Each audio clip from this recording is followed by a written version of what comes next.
Hello student, success coaching classes में आपका स्वागत है। यदि आप चैनल में पहली बार आए हैं तो चैनल को सब्सक्राइब कर ले और बेल आइकन को ऑल में प्रेस कर ले ताकि आने वाले सभी वीडियो का नोटिफिकेशन टाइम पर मिल जाए। आज हम डिस्कस करने वाले हैं क्लास 10th का साइंस का, जो आपका 21 फरवरी को आपका एग्जाम होने वाला है। तो इसमें आपको लॉन्ग क्वेश्चन बताने वाले हैं 5 नंबर वाला। 4 क्वेश्चन आपको बताएंगे जो बोर्ड एग्जाम के लिए बहुत ही ज़्यादा इंपॉर्टेंट होने वाला है। चलिए हम लोग क्वेश्चन की ओर डिस्कस करते हैं। तो देखिए हमारा लॉन्ग क्वेश्चन, सबसे पहला क्वेश्चन जो हम लिए हैं, धातु और अधातु के बीच भौतिक गुणधर्म। याद रखिएगा, शब्द को याद रखिएगा, भौतिक गुणधर्म के आधार पर अंतर स्पष्ट करें। ठीक है, आपको यदि ये क्वेश्चन आ रहा है तो आप क्या करिए, एक बॉर्डर बना दीजिएगा। इधर आप क्या करिएगा, धातु लिखिएगा, इधर क्या लिखिएगा, आप अधातु लिखिएगा। इस तरह से आपको बनाना है। ठीक है, पॉइंट यहाँ पर तो देखिए पॉइंट बाय पॉइंट दिया, लेकिन आपको इसी तरह से पॉइंट बाय पॉइंट लिखना है, धातु अधातु। तो चलिए सबसे पहले हम लोग धातु का पॉइंट देखते हैं। देखिए धातु जितना भी रहता है उसमें एक विशेष प्रकार का चमक रहता है। आप कोई भी धातु ले लीजिए, सोना चांदी कोई भी धातु आप ले लीजिएगा, तो उसमें आपको लोहा ले लीजिए, मैंने एक विशेष प्रकार का चमक रहता था। पहला पॉइंट हमको नज़र आ गया है। दूसरा पॉइंट देखिए, धातु विद्युत क्या होता है, धनात्मक होता है। धातु क्या होता है, जो उसमें विद्युत क्या होता है, धनात्मक होता है। क्लियर यहाँ हो गया। तीसरा पॉइंट देख लीजिए, तो धातु जो है ऊष्मा एवं विद्युत का सुचालक होता है। मतलब हम लोग अलग अलग पॉइंट भी इसको लिख सकते हैं, जो धातु ऊष्मा का चालक होता है। उसके बाद एक और हम पॉइंट बना सकते हैं, जो धातु विद्युत का सुचालक होता है, या हम लोग डायरेक्ट भी लिख सकते हैं, धातु ऊष्मा एवं विद्युत का सुचालक होता है। ठीक है, उसके बाद देखिए हम लोग इसमें भी देखिए हम लोग अलग अलग लिख सकते हैं। धातु आघात वजनता होता है, धातु तन्यता होता है, या तो हम लोग इसको मिला के भी लिख सकते हैं, धातु आघात वर्धनता एवं तन्यता दोनों होता है। आगे देखिए धातुओं का जो घनत्व होता है वो भी क्या होता है, उच्च होता है। आगे देखिए धातुओं को पीटने पर, यदि कोई धातु को पीटते हैं तो धातु को में पीटने पर एक विशेष प्रकार का ध्वनि निकलती है। यदि उसको कोई भी धातु का भी उसको पीटिए तो पीटने देखिए उसमें कोई ध्वनि निकलेगा, आवाज़ निकलेगा, तो क्या होगा, उसको धात्विक ध्वनि कहते हैं। ठीक है, साधारण ताप पर, जितना नॉर्मल टेम्परेचर पर जितना भी धातु आपको ठोस अवस्था में ही देखने को मिलेगा। सिर्फ आपको क्या देखने को मिलेगा, मरकरी जो पारा है, एक ऐसा धातु खास करके जो आपको साधारण ताप पर द्रव अवस्था में देखने को मिलेगा। तो ये हमारा क्या देखें, हम लोग क्या देखें, धातु का जितना भी 7 पॉइंट, अब लोग 1 point 2 point 3 point 4 point 5 point 6 point 7 point हम लोग देख लिए। अब इधर हम अधातु वाला हम लोग देखते हैं पॉइंट।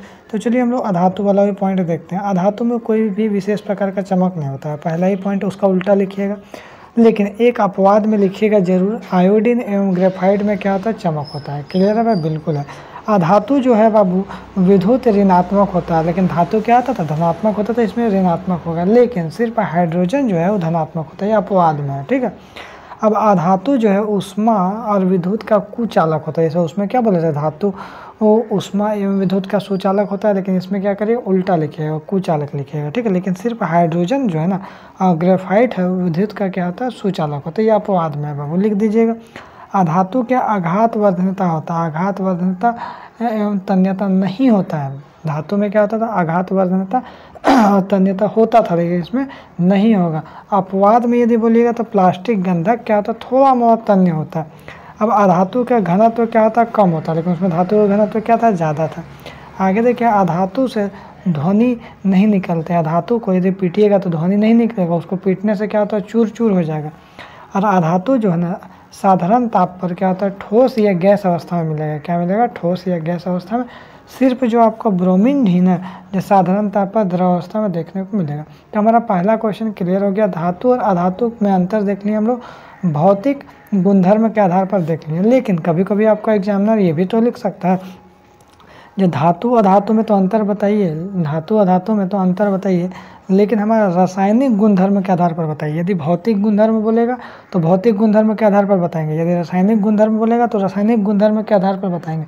लेकिन सर जी यदि आपसे क्वेश्चन कर दिया कि धातु और अधातु में अंतर बताइए, तो वो आपका इच्छा है, जो भौतिक गुणधर्म के आधार पर लिखिए या तो रासायनिक गुणधर्म, जो मन है वो लिखिए। लेकिन हमारे हिसाब से ज़्यादा आसान तो भौतिक गुणधर्म ही रहता है। चलिए, अब रासायनिक गुणधर्म बोलेगा तो फिर आप एक बॉर्डर बनाइएगा, एक तरफ धातु और एक तरफ अधातु करिएगा। ठीक, अब यहाँ पर हम लोग देखिए क्या यहाँ पर बोला, धातु का पॉइंट लिखा है। धातुओं के परमाणु क्या होता है, धन आयन होता है। देखिए इसमें क्या है, प्लस है ना, धन आयन होते हैं। आगे देखिए धातुओं के जो ऑक्साइड है क्या होता है, क्षार क्या होता है। धातुओं का ऑक्साइड क्या होता है, क्षार होता है। तीसरा पॉइंट बोल रहा है, धातुएं जो है तनु अम्ल से में घुलकर हाइड्रोजन गैस मुक्त करता है। अम्ल में घुलकर हाइड्रोजन गैस मुक्त करता है। अपवाद में जो साधारण अवस्था में कुछ धातु वह ऐसा नहीं करता है। ये भी याद रखिएगा, धातु जो है ना सामान्यतः हाइड्रोजन के साथ कभी भी अभिक्रिया नहीं करता है, लेकिन अपवाद में इसे Li, लिथियम, सोडियम, कार्बन आदि धातु हाइड्रोजन से अभिक्रिया करके आयनिक और हाइड्राइड बनाते हैं। और अधातु क्या अवकारक होते हैं। 5 पॉइंट तो हम लोग क्लियर हो गया। आगे देखिए अधातु जो हमारा है, अधातुओं में परमाणु क्या होता है, ऋण आयन होता है। क्लियर है, देखिए यहाँ पर ऋण आयन है माइनस में। और अधातुओं के जो ऑक्साइड क्या होता है वो अम्ल होता है। याद रखिएगा, ये भी आपको ऑब्जेक्टिव में पूछता है, अधातु का ऑक्साइड क्या होता है तो अम्ल होता है, धातु का ऑक्साइड क्या होता है क्षार होता है, तो आपको काम कर जाएगा। यह जल के साथ अभिक्रिया करके क्या बनाता है, अम्ल बनाता है। और तीसरा पॉइंट लिखिएगा, अधातु जो सामान्यतः तनु अम्ल से अभिक्रिया नहीं करती है। चौथा पॉइंट लिखिएगा, अधातु जो हाइड्रोजन के साथ अभिक्रिया कर सहसंयोजक हाइड्राइड बनाते हैं। और 5वां पॉइंट क्या लिखिएगा, अधातु जो है ऑक्सीकारक होते हैं, अपवाद में क्या कार्बन। आगे देखिए यदि हम, ये भी हमारा लॉन्ग क्वेश्चन है, हाइड्रोकार्बन क्या है, असंतृप्त और असंतृप्त हाइड्रोकार्बन में अंतर बताइए। तो हाइड्रोजन एवं कार्बन, क्या बोला, हाइड्रोजन और कार्बन के बने यौगिक जो होता है उसी को हम लोग हाइड्रोकार्बन कहते हैं। जैसे आपका CH4 देखिए कार्बन और हाइड्रोजन का यौगिक है C2H6। आगे देखते हैं संतृप्त हाइड्रोकार्बन क्या है। तो यदि इसमें भी अंतर लिखिएगा तो याद रखिएगा, इधर संतृप्त हाइड्रोकार्बन, इधर असंतृप्त हाइड्रोकार्बन। तो देखिए संतृप्त हाइड्रोकार्बन में हम लोग सबसे पहले क्या लिखेंगे, तो संतृप्त हाइड्रोकार्बन में हाइड्रोकार्बन होते हैं। क्या होते हैं, संतृप्त हाइड्रोकार्बन में हाइड्रोकार्बन होता है, जिसमें केवल एकल सहसंयोजक बन होते हैं। क्या होते हैं, जिसमें केवल एकल सहसंयोजक बन होते हैं। दूसरा क्या बोल रहा है, इसमें क्या शामिल होता है, एल्केन्स शामिल होते हैं। क्या शामिल होता है, एल्केन्स। तीसरा में क्या बोल रहा है, कार्बन की मात्रा इसमें कम होता है। इसमें क्या होता है, कार्बन की मात्रा कम होता है और हाइड्रोजन की मात्रा क्या होता है, अधिक होता है। किसमें होता है बाबू, तो संतृप्त हाइड्रोकार्बन में। आगे देखिए ये क्या होता है, कम प्रतिक्रियाशील होता है। क्या होता है, कम प्रतिक्रियाशील होता है। और ये क्या होता है, हवा में जलने से नीली बिना कलिक वाली लौ निकलती है। और 6ठा पॉइंट क्या लिखिएगा, आमतौर पर जीवाश्म पौधे और पशु सामग्री से प्राप्त किया जाता है। क्लियर हो गया। अब देखिए असंतृप्त हाइड्रोकार्बन क्या बाबू, तो असंतृप्त हाइड्रोकार्बन कई सहसंयोजक बंधों वाले हाइड्रोकार्बन होते हैं। इसमें क्या एल्काइंस सुगंधित हाइड्रोकार्बन भी शामिल होते हैं। आगे यदि देखते हैं, इसमें कार्बन की जो मात्रा अधिक होता है, हाइड्रोजन की मात्रा जो है कम होता है। क्लियर है, किसमें, तो असंतृप्त हाइड्रोकार्बन। आगे देखिए बोल रहा है ये अधिक प्रतिक्रियाशील है, हवा में जलने पर पीली और काली ज्वाला निकलती है और आमतौर पर पौधों से प्राप्त किया जाता है। 3 को क्वेश्चन क्लियर कर दिए बाबू। अब चौथा क्वेश्चन देखिए, ये भी इम्पोर्टेंट है, मनुष्य में दोहरा परिसंचरण की व्याख्या कीजिए, यह क्यों आवश्यक है। तो बोला दोहरा परिसंचरण विऑक्सीजनित रक्त शरीर के विभिन्न भागों में महाशिरों द्वारा दाएं अलिंद में इकट्ठा किया जाता है। किसमें किया जाता है, दाएं अलिंद में इकट्ठा किया जाता है। जब दायां अलिंद जो है सिकुड़ता है तो यह बाएं निलय में चला जाता है। कहाँ चला जाता है, बाएं निलय में चला जाता है। जब दायां निलय सिकुड़ता है तो यह विऑक्सीजनित रक्त फुफ्फुस धमनी के माध्यम से फुफ्फुस में चला जाता है, जहाँ पर गैसों का विनिमय होता है। यह रक्त क्या होता है, ऑक्सीजन नीत होकर फुफ्फुस शिराओं के द्वारा वापस हृदय में बाएं अलिंद में आ जाता है। जब बायां अलिंद जो है सिकुड़ता है तो ऑक्सीजनित रक्त बाएं निलय में आता है।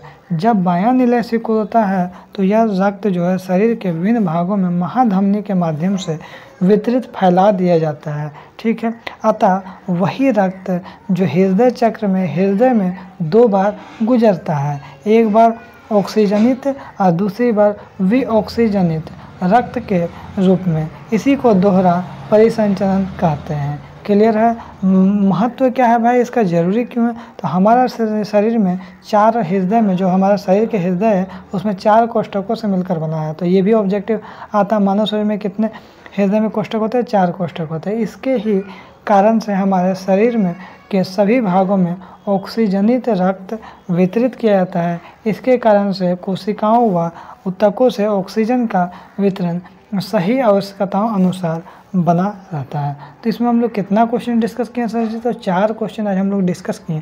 तो यदि आपको वीडियो अच्छा लगे तो लाइक करिएगा, शेयर करिएगा। अगर चैनल में नए हैं तो चैनल को सब्सक्राइब जरूर करिएगा। फिर मिलते हैं नेक्स्ट वीडियो में। Thank you so much.